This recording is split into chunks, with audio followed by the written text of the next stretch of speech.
and welcome back. So something a little bit different in this video to what I normally do, but I've come across a problem up with fitting this kitchen, and just wanted to run by you guys the solution that I've come up with and see if you would have done anything differently. Really, this isn't like this is the right way to do it or anything. I'm opening it up as a bit of a discussion, really, just to see what people would have done, because I do daily uploads on my Instagram, like links in the description if you want to follow me there, just about, you know, daily uploads about what I do and what I'm up to and all that on the day, and it posed a bit of a question over there, so I thought I'd put it over here as well for you guys, just to have a little look and see what you thought. So let's turn you around and we'll have a little look.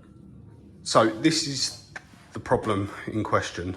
You can see I've had to cut the top of this unit round. Now this has got a full height door. I'll include a picture next of what that's going to look like, but basically what I wanted to do was drop this down so it's sat underneath that still, because that still's the size it can be and that plasterboard's up as high as it can be to the still without causing any issues. So what I wanted to do was drop all of these units down so then it cleared that still. But the problem I've got is I've got a freestanding washing machine and tumble dryer going in here and here, or the other way around, not too sure.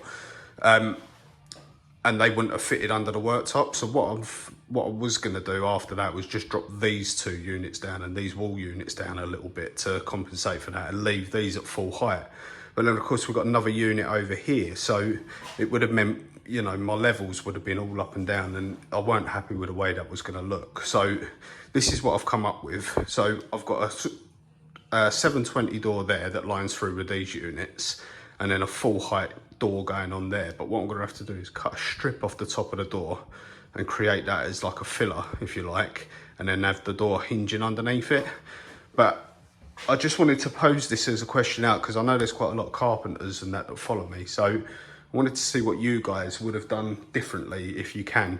Now, bearing in mind, we can't change this still. This still's tight up, and then that plasterboard's as high up, and then because of regs, that still's got to be that size.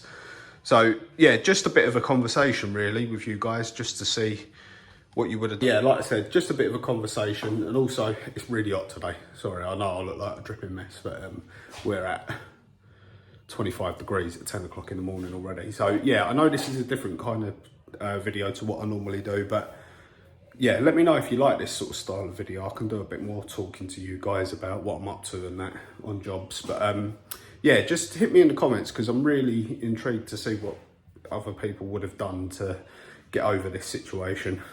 Cheers.